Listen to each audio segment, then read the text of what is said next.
여호와 앞에서 자라니라입니다. 따라해 보도록 하겠습니다. 여호와 앞에서 자라니라. 아멘. 자, 지난주 말씀 여러분 다 기억하고 계시지요? 예. 뭐 잊어버리셔야 또 다음에 또 그 설교를 또 할 수 있고 그렇지 계속 기억하면 또 못하잖아요. 예. 자, 사무엘이 기도하여서 하나님의 응답으로 자녀를 낳습니다. 그 아이의 이름은 무엇이죠, 우리 친구들? 사로 시작해요? 예, 사무엘입니다. 맞아요. 이 사무엘을 하나님 앞에 드리겠습니다 라고 서원을 했고 한나는 그 약속을 지킵니다. 그런데 이 사무엘이 젖을 떼기가 마치자마자 바로 하나님 앞에 제물과 함께 올려 드리지요. 그리고 난 다음에 한나가 성경 말씀에 보면 하나님 앞에 기도합니다. 그 내용이 2장 말씀인데 1절부터 11절 말씀에 보면 한나의 기도가 쭉 나와요. 그런데 그 내용 중에 핵심이 6절과 7절입니다. 우리 6절과 7절을 함께 읽어보도록 하겠습니다. 한나가 하나님 앞에 사무엘을 드리고 난 다음에 기도한 내용이에요. 시작. 여호와는 죽이기도 하시고 살리기도 하시며 스올에 내리게도 하시고 거기에서 올리기도 하시는도다. 여호와는 가난하게도 하시고 부하게도 하시며 낮추기도 하시고 높이기도 하시는도다. 아멘. 지금 하나님이 어떤 내용으로 지금 고백을 하고 있냐면, 기도를 하고 있냐면 하나님의 절대 주권에 대해서 고백을 하는 거예요. 하나님은 사람을 죽일 수도 있고 살릴 수도 있는 분입니다. 이런 고백이고, 스올에 내리기도 하시고 거기에서 끌어올리기도 하시는 분입니다. 여호와는 가난하게도 하시지만 부하게도 하시고 낮추기도 하시지만 높이기도 하십니다. 그러니까 태문을 닫는 분도 하나님이고 여는 분도 하나님이다. 하나님 앞에 우리의 인생이 달려있다. 지금 그렇게 지금 한나가 고백을 하고 있는 거예요. 자, 이 한나의 기도가 마치고 나오는 내용 오늘 본문으로 읽어봤는데, 자, 그 기도가 끝나자마자 어떤 내용이 있냐면 11절 엘가나는 라마의 자기 집으로 돌아가고 그 아이는 제사장 엘리 앞에서 여호와를 섬기니라. 엘리의 아들들은 행실이 나빠 여호와를 알지 못하더라 그랬어요. 성경을 이제 곳곳에 보면은 이 대조라는 것을 사용을 하고 해서 인물들을 설명을 하실 때가 있습니다. 그러니까 비교와 대조. 여러분, 비교와 대조의 차이가 무엇일까요? 비교와 대조. 뭐 대충 느낌은 오는데 설명하기 어렵죠. 제가 보니까 검색을 해보니까 이렇게 나와요. 비교는 무엇이냐면 A와 B가 서로 얼마나 비슷하고 유사한가. 그게 비교고, 그러면 대조는 뭐겠어요? A와 B가 얼마나 서로 다른가.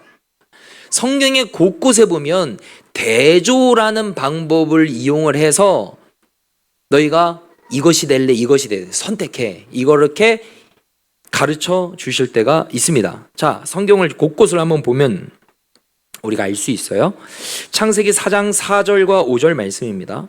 아벨은 자기도 양의 첫 새끼와 그 기름으로 드렸더니 여호와께서 아벨과 그의 제물은 받으셨으나 가인과 그의 제물은 받지 아니하신지라.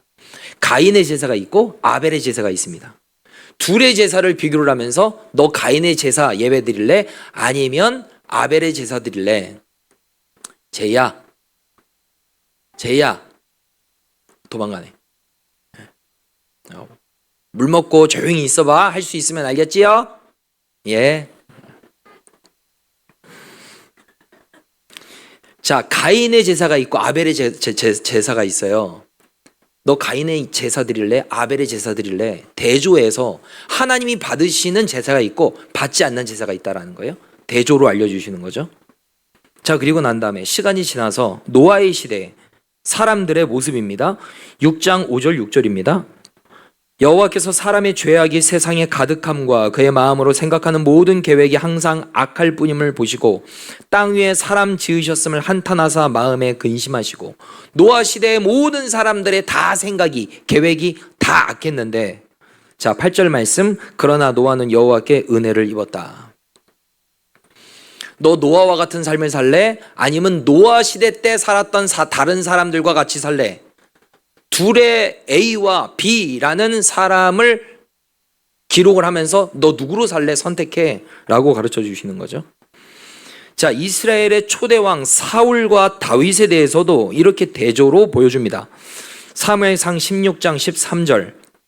사무엘이 기름 뿔병을 가져다가 그의 형제 중에서 그에게 부었더니 그날 이후로 다윗이 여호와의 영에 크게 감동되니라. 그 다음 14절 말씀에 보면 여호와의 영이 사울에게서 떠나고 여호와께서 부리시는 악령이 그를 번뇌하게 한지라 그랬어요. 하나님의 영이 크게 감동된 다윗이 있고 여호와의 영이 떠나게 된 사람이 있다라는 거예요. 이 A와 B를 딱 극명하게 보여주면서 너 다윗으로 살래? 아니면 사울로 살래? 선택해 라는 거예요. 사무엘 하 3장 1절 말씀에 보면 사울의 집과 다윗의 집 사이에 전쟁이 오래매 다윗은 점점 강하여 가고 사울의 집은 점점 약하여 가니라 그랬어요. 그러니까 하나님의 영에 충만하게 임한 사람은 점점 강성해진다는 거예요. 그러나 하나님의 영이 떠난 사람은 어떻게 되냐면 점점 쇠하여 간다 그랬어요. 너 다윗과 같은 삶을 살래? 아니면 사울과 같은 삶을 살래? 선택해 라고 지금 보여주는 거죠. 신약 성경에도 그렇습니다. 사도행전 4장 36절부터 보면 구브로에서 난 레위인 사람이 있으니 이름은 요셉이라 사도들이 일컬어 바나바라 번역하면 위로의 아들이라 하니 37절 그가 밭이 있음에 팔아 그 값을 가지고 사도들의 발 앞에 두었다 그랬어요. 바나바라는 사람은 자신의 땅을 팔아가지고 사도들 앞에 전부 두었습니다. 그러나 이 5장 말씀에 보면 아나니아라 하는 사람이 그의 아내 삽비라와 더불어 소유를 팔아 그 값에서 얼마를 감춤해 그 아내도 알더라 그랬어요. 얼마를 감췄다. 그러니까 바나바는 자신의 땅을 팔아서 전부를 하나님 앞에 드렸고 그 다음 말씀에 보면은 아나니아와 삽비라는 땅을 팔아서 일부를 감췄다. 너 누구로 살래? 라고 지금 보여주고 있는 거죠. 디모데후서 4장 10절 말씀에 보면 대만은 이 세상을 사랑하여 나를 버리고 데살로니가로 갔고 그레스게는 갈라디아로 디도는 달마디아로 갔고 11절 누가만 나와 함께 있느니라 그랬어요. 그러니까 바울을 옆에서 전도할 때 조력했던 사람들이 처음에는 많았는데 시간이 지나니까 다 세상을 사랑해서 떠났다는 거예요. 달마도 가고 데살로니가로 누구는 갔고 그리스게는 또 갈라디아로 갔고 다 떠나갔다라는 거예요. 누가만 나와 함께 있다. 너 누가로 살래? 아니면은 대마 같은 삶을 살래? 라고 대조하여서 딱 보여주는 거예요. 그러니까 성경이 지금 이렇게 말씀을 하고 있는 거죠. 오늘 말씀에 보면 한나의 아들 사무엘과 엘리의 두 아들 홈니와 비느하스를 딱 대조해서 보여줍니다. 오늘 말씀 11절 말씀 보면 엘가나는 라마의 자기 집으로 돌아가고 엘가나가 누구죠? 한나의 남편이에요.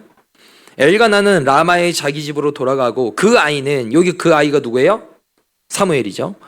제사장 엘리 앞에서 여호와를 섬기니라 그랬어요. 이 사무엘은 여호와를 섬겼다라 그랬어요. 근데 그 다음 말씀에 보면 12절 엘리의 아들들은 행실이 나빠 여호와를 알지 못하더라 그랬어요. 사무엘은 엘리 앞에서 여호와를 섬겼다 그랬습니다. 그런데 엘리의 아들들 그들도 제사장이었는데 그들은 어떻게 했냐? 여호와를 알지 못했다라고 나와 있거든요.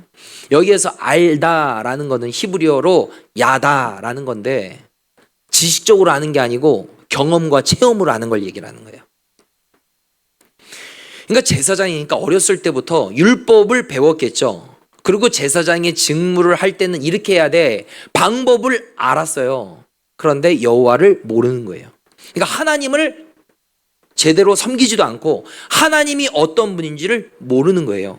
정보는 있지만 그분을 실제적으로 제대로 알고 믿고 그분을 섬기지는 못했다라는 거예요. 그들이 어떤 악행을 저질렀나 말씀을 보면요. 13절과 14절 우리 함께 읽어보도록 하겠습니다. 13절과 14절 시작.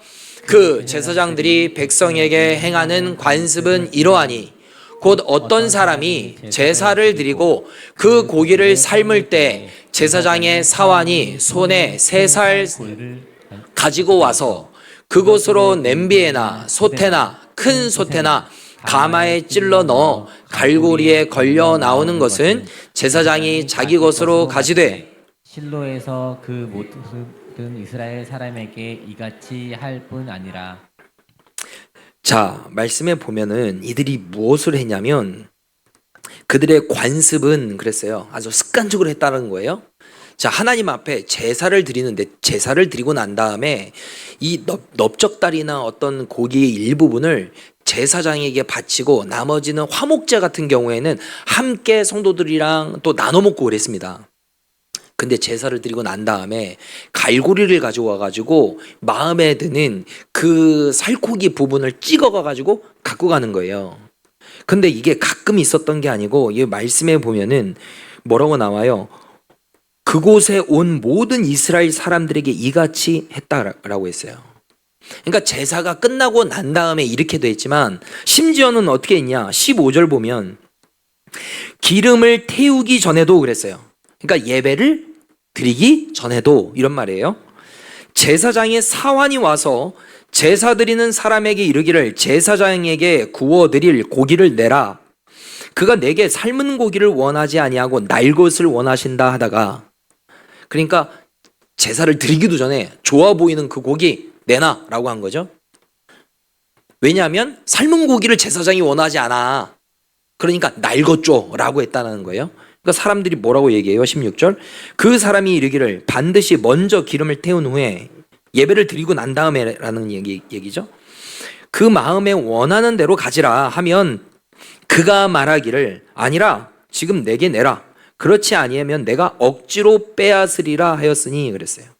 그러니까 제사를 드리고 난 다음에도 자기가 원하는 거 갈고리로 찍어가지고 갖고 가고, 심지어는 하나님 앞에 제사 예배를 드리기도 전에 가가지고 살코기 내, 좋은 거 내, 넓적다리 내놔, 내가 좋아 보이는 거 닭다리 내놓으라고 시커먼 이런 거예요.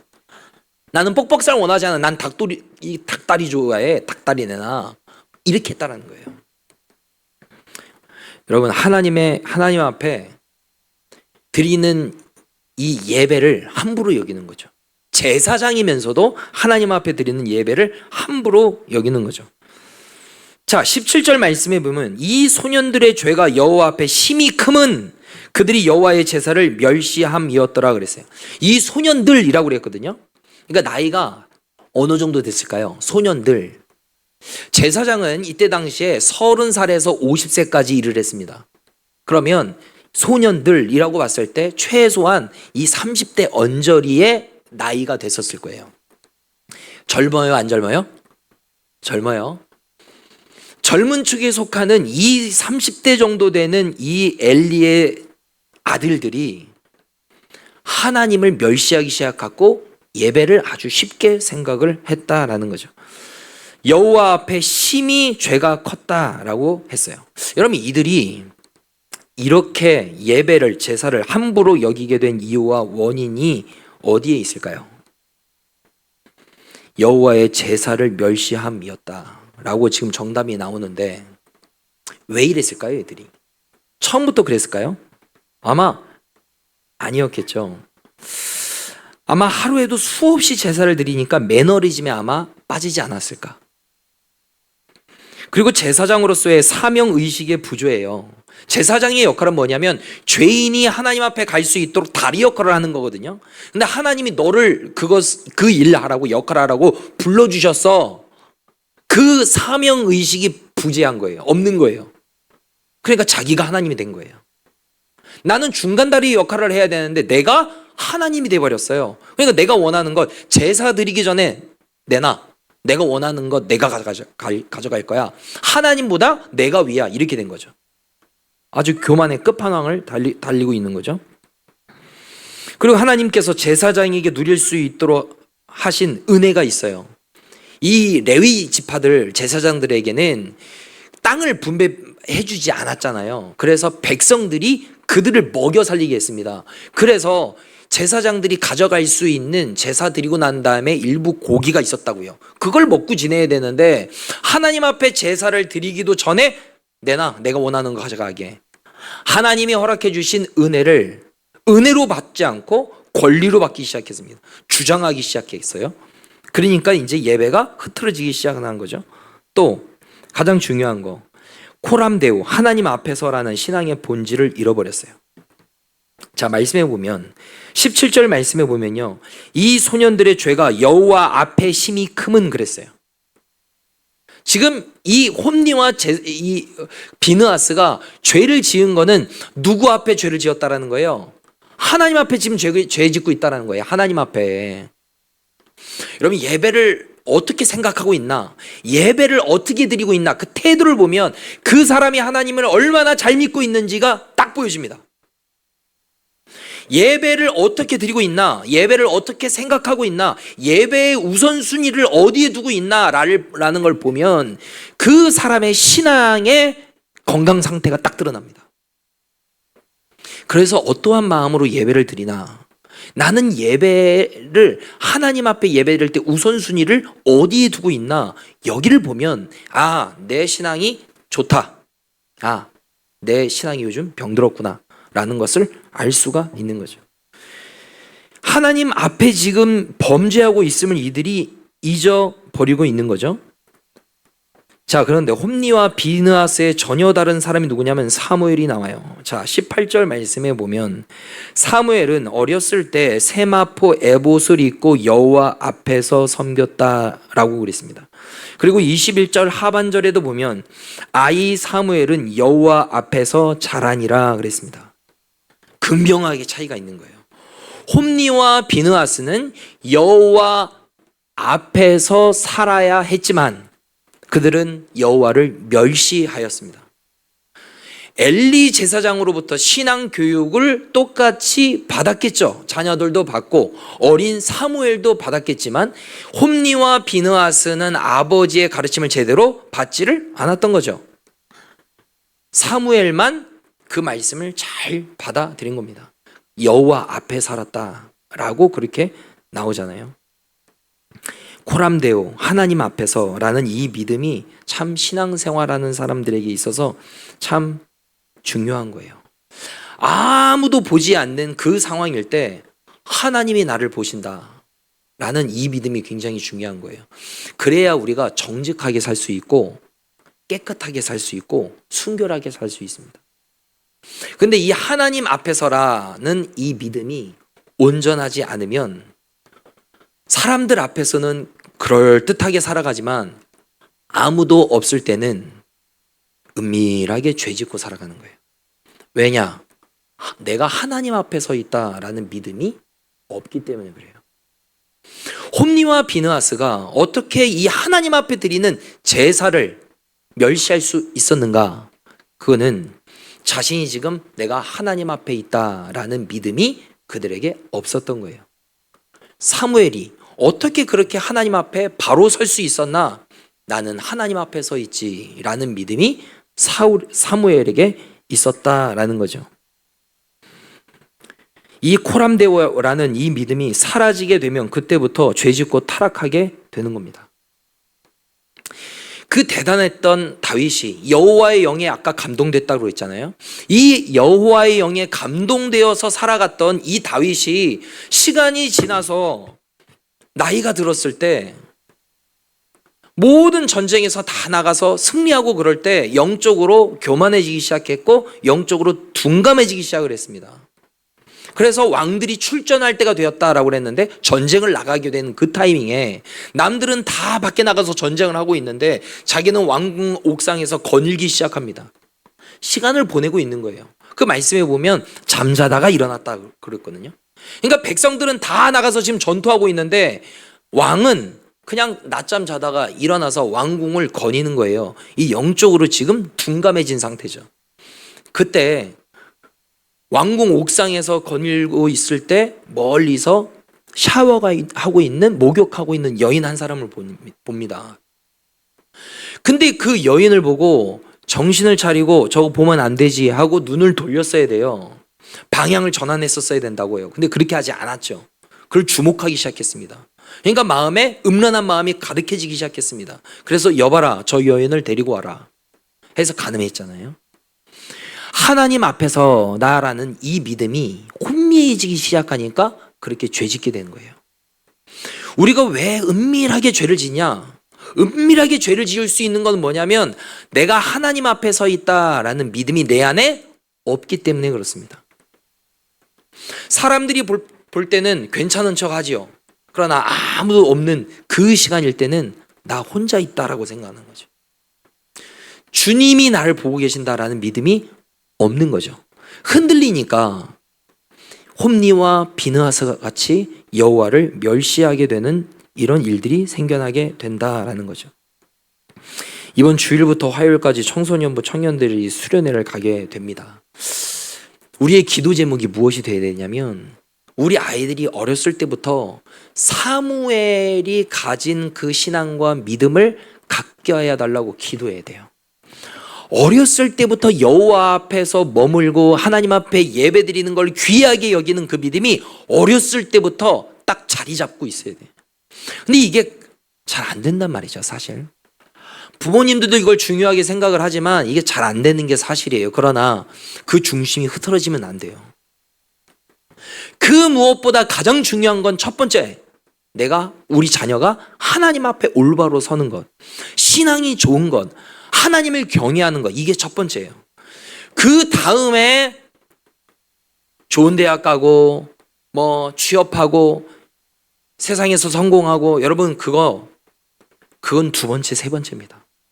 우리 아이들 첫 번째가 뭐여야 되냐면 우리 아이들이 공부 잘하게 해주세요. 이전에 우리 아이들이 하나님을 경외하게 하여 주옵소서.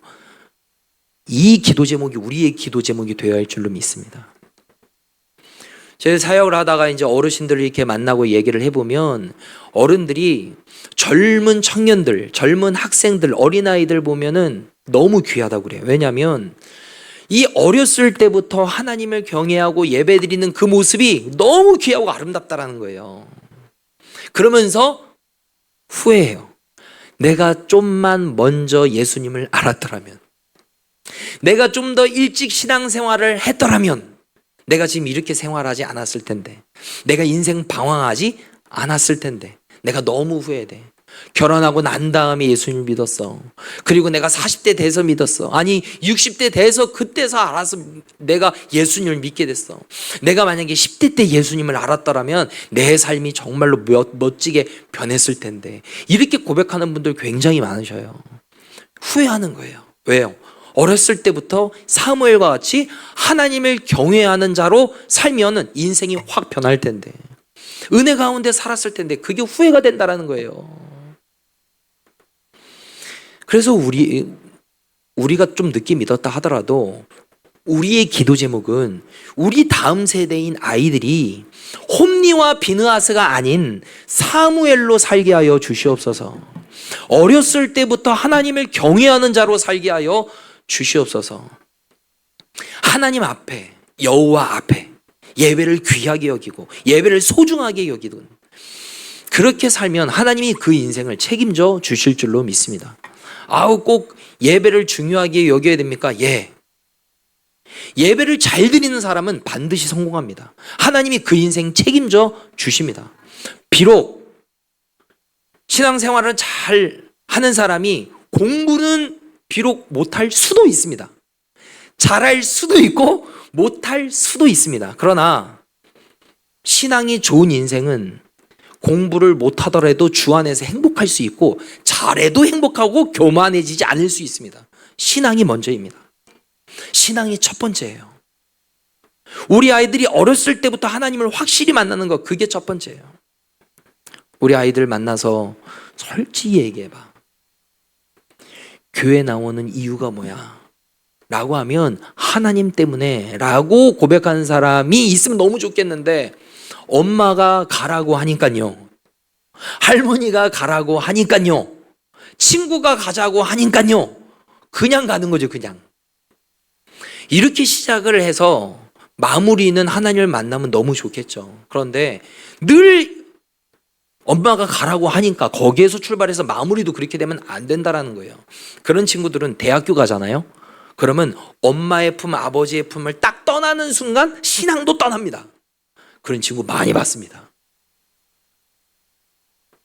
엄마 품 안에 있으면은 지금은 나와요.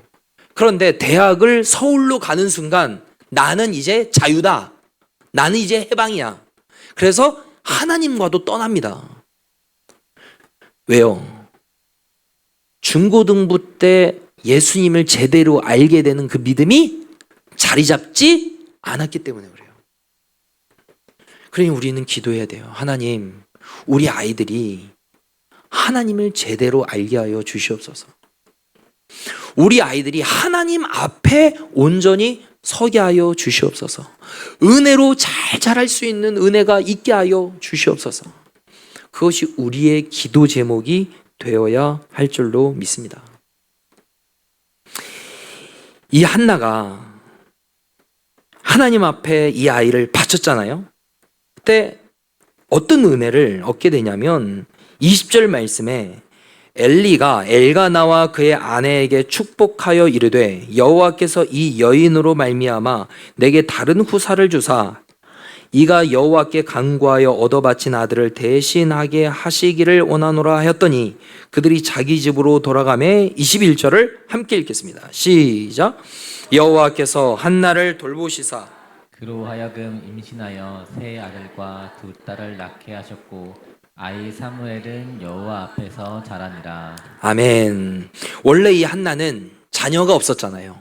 임신을 못했잖아요. 근데 기도해서 하나님이 선물로 주셨잖아요. 근데 이 하나밖에 없는 이 귀한 아들을 하나님 앞에 바쳤습니다. 실로에 바쳤습니다. 어려운 일이었죠. 자, 그런데 후에 어떻게 됐어요? 그로 여호와께서 한나를 돌보시사 그로 하여금 임신하여 세 아들과 두 딸을 낳게 하셨고 하나를 하나님께 바치니 몇 배로 주셨어요? 5배로 주셨어요. 여러분, 이게 영적인 원리입니다. 하나님 앞에 바치면 그걸로 끝난다고 생각하지만 하나님은 아니에요. 너 귀한 하나밖에 없는 사무엘을 나에게 바쳤니?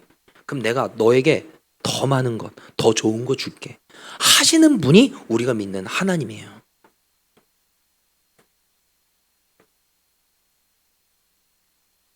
우리 친구들, 여호와 앞에 여러분들의 인생을 바치면 하나님이 여러분들의 인생을 책임져 줄 줄로 믿습니다. 아멘. 바치면 안 될 것 같은데 큰일 날 것 같은데. 여러분들의 인생을 하나님 앞에 올려드리고 여호와 앞에서 난 살아간다 이 믿음으로 살면 하나님이 그 인생 책임져 주십니다. 예배를 귀하게 여기는 우리 친구들은 반드시 하나님이 여러분들의 인생을 복되게 인도해 줄 줄로 믿습니다. 어렸을 때부터 이렇게 수요 예배 드리는 습관을 가지잖아요. 하나님은요 그 인생에 복의 복을 넘치게 해줄 줄로 믿습니다. 정말이에요. 예배만 잘 드려도 그 인생 복 받아요. 하나님이 책임지십니다. 그 믿음으로 여러분 나오고 있는 거죠? 네? 맞아요? 네.